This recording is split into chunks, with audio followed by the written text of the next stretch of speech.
Election commission of Pakistan نے مخصوص نشستیں بحال کر دی۔ قومی اسمبلی کی 19 نشستیں، خیبر پختونخوا اسمبلی کی 25 نشستیں بحال ہو گئیں، پنجاب اسمبلی کی 27 نشستیں اور سندھ اسمبلی کی 3 نشستیں بحال۔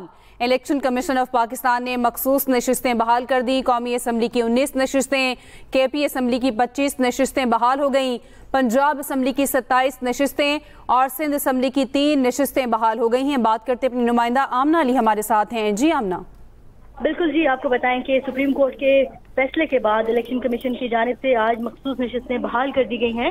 الیکشن کمیشن نے مخصوص نشستیں بحال کر دی ہیں۔ اب سے کچھ دیر قبل ہی نوٹیفکیشن جاری ہوا ہے۔ آپ کو بتائیں کہ قومی اسمبلی کی 19 نشستیں بحال ہوئی ہیں، جبکہ خیبر پختونخوا اسمبلی کی 25، جبکہ پنجاب اسمبلی کی اگر بات کی جائے تو 27 نشستیں بحال کر دی گئی ہیں۔ اسی طرح سندھ اسمبلی کی 3 نشستیں بحال کر دی گئی ہیں۔ اب سے کچھ دیر قبل جاری ہونے والے نوٹیفکیشن میں مجموعی طور پر 74 نشستیں بحال کی گئی ہیں۔ آپ کو بتائیں کہ سپریم کورٹ کے فیصلے کے بعد الیکشن کمیشن میں تقریباً 2 روز اس حوالے سے مشاورتی اجلاس ہوتا رہا ہے، جس کے بعد اب سے کچھ دیر قبل الیکشن کمیشن نے ریزرو سیٹ بحال کر دی ہیں اور باقاعدہ نوٹیفکیشن جاری کر دیا ہے۔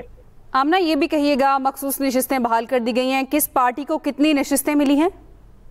دیکھیے جی، آپ کو بتائیں اس حوالے سے کہ قومی اسمبلی کی جو صوبہ خیبر پختونخوا سے نون لیگ کو 2، جبکہ پیپلز پارٹی کو 2، اسی طرح جے یو آئی کی 1 نشست جو ہے بحال ہوئی ہے۔ اسی طرح اگر قومی اسمبلی کی پنجاب کے حوالے سے بات کی جائے تو 10 مخصوص نشستیں بحال کر دی گئی ہیں۔ پیپلز پارٹی کی 1 مخصوص نشست بحال کر دی گئی ہے۔ سپریم کورٹ کے فیصلے کے بعد سپریم کورٹ کے فیصلے پر عمل درآمد کرتے ہوئے الیکشن کمیشن نے اب سے کچھ دیر قبل ریزرو سیٹ جو تھی مخصوص نشستیں تمام تر 74 کے قریب یہ ہیں اور یہ بحال کر دی گئی ہیں۔ اب سے کچھ دیر قبل اس کا باقاعدہ نوٹیفکیشن بھی جاری ہوا ہے۔ جی آمنہ علی، آپ ہمیں آگاہ کریں دیں، شکریہ آپ کا۔